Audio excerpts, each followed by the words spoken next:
Today we're speaking with Thomas Koulopoulos, author of The Innovation Zone, How Great Companies Reinnovate for Amazing Success. Tom, you call this the age of uncertainty. What are the key trends that we need to keep in mind as a backdrop for this new era of innovation?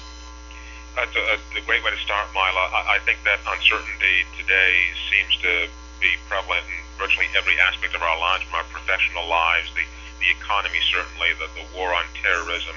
There's just so many things you could point at that represent tremendous unknowns. And I think part of what we're contending with, and the reason innovation is so critical in an era of uncertainty, is that the way that you got into this crisis, the way you got into this mess, whatever mess you want to talk about, is more than likely not the way you're going to get out of it. You have to come up with new tools, new behaviors. In some cases, you have to make real systemic changes to things like the economic system, the banking system, in order to be able to move forward and to inspire new confidence. And I think that's what innovation does for us. Innovation gives us a sense of confidence in the future that today, because of the tremendous uncertainty all around us, we lack. So I think the connection between uncertainty and innovation is a very important one. And historically, I think it's always been the case. If you look at periods in the past where there's been high uncertainty because of perhaps pick World War II or the Great Depression, or pick your favorite moment of crisis, you'll find that typically there was some inspiration that brought us out of that situation, and with it came a lot of very good ideas and new behaviors and new systems that we relied upon going forward. But with the lack of resources and shrinking budgets, how feasible is it for companies to move ahead in building this age of innovation? Yeah, I think we have to, when we talk about the age of innovation, I think we have to separate two things. And I like the way you put that last question, because it's not just a matter of, if you will, creating new ideas. It's also a matter of scaling those ideas. The lack of resource is always a problem when it comes time to scale the ideas. But what I found is that a lack of resource is not a problem in coming up with the ideas. We seem to, in fact, in many ways, be much better at coming up with new ideas, radical ideas, when we have less resource, when we're under pressure, when we're in a moment of crisis. And I think that's where we are right now. So the time to create the ideas, to surface them, to bring them to the forefront is now. But at some point, you're absolutely spot on. We will need resources to be able to scale those ideas. But that's the natural progression of things. And I think this current period, probably the next 2 to 3 years, will be a period of tremendous innovation on the part of small and medium-sized business.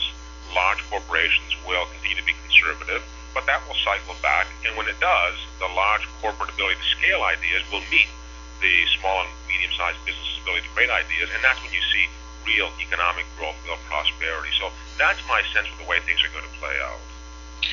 To harness those resources, you say in your book, the companies must build an innovation process. And you say that companies first have to establish what you call an innovation zone where key ideas take root.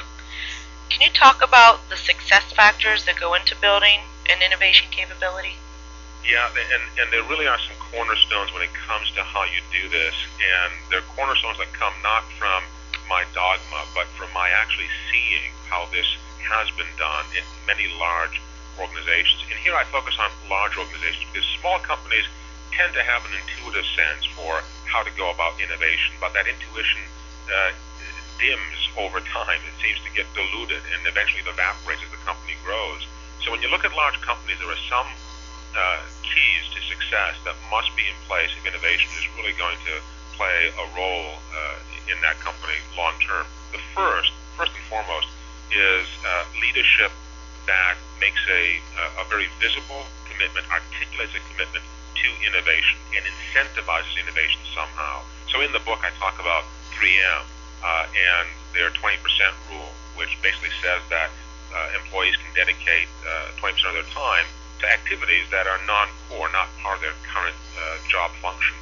What an amazing way to make a statement about how important innovation is to the organization. At Partners Healthcare, another example in the book, I talk about how in their innovation zone, they've actually got a dedicated team of people that anyone in the company can go to when they have an idea, so that the idea doesn't end up being put on the back burner or doesn't end up going to some other organization. So having a dedicated function, having leadership in place, those are critical to creating an innovation zone.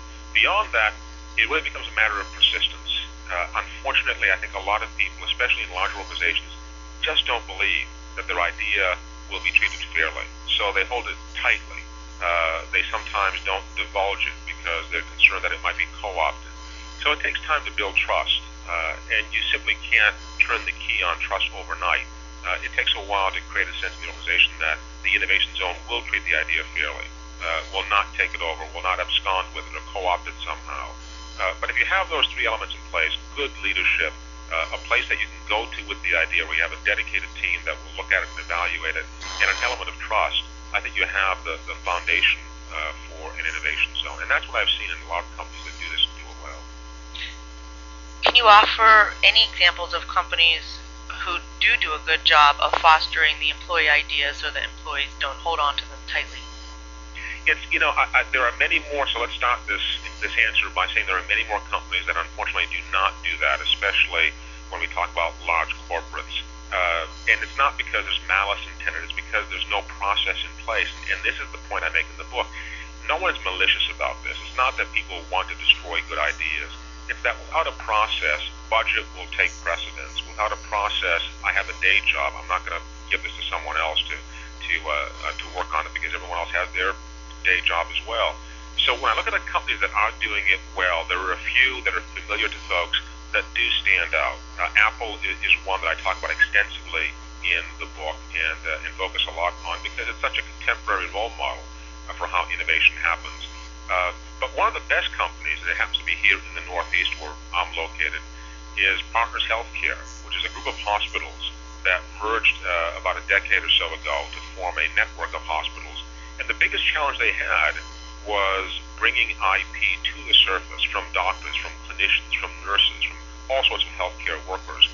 And these people were so busy, so very busy day to day, that they had no place to go with their idea. So if they had a good idea, they would sometimes try to find outside capital or get someone to invest in their idea. And what Partners did is they created an internal innovation zone. They call it their Research and Ventures Licensing Group.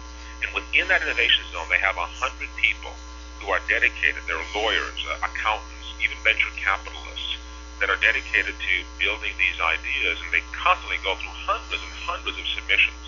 And they spin off over $300 million of revenue just from that one operation, just from mining and nurturing those ideas. So a wonderful example I talk about extensively in the book. And there are others that I talk about in the book as well. iRobot is another local company here in the Northeast. I talk about Zipcar.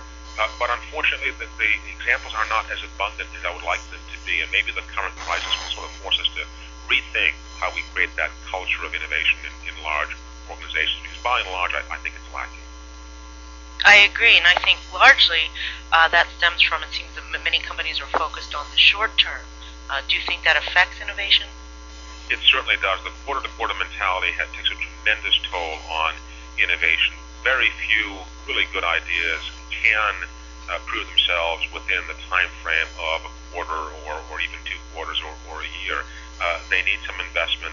They need some sustained commitment, and that's very difficult to come by. But again, if we look at the economy as an ecosystem, and unfortunately lately we've been looking just at the large oak trees, right? We've been looking at the towering redwoods, all the large corporates. There's a lot of undergrowth in the economy as well. And what we fail to understand is that when a fire burns through the forest, it serves a purpose, and the purpose is to allow the light to come through the canopy of the corporates and allow the undergrowth to flourish as well. That's part of what's happening right now. It's a great time for a small business to innovate because large companies will not pay attention. Labor is cheap. Everything costs less. So clearly there are a lot of reasons to be despondent, but I think there's also a good amount of optimism if you look at how the undergrowth of the economic forest, if you will, to continue the analogy, is going to flourish and create a lot of ideas that I think eventually will end up with corporates, and that's where they need to, so that they can scale. But to me, that's good news. It's not all bad.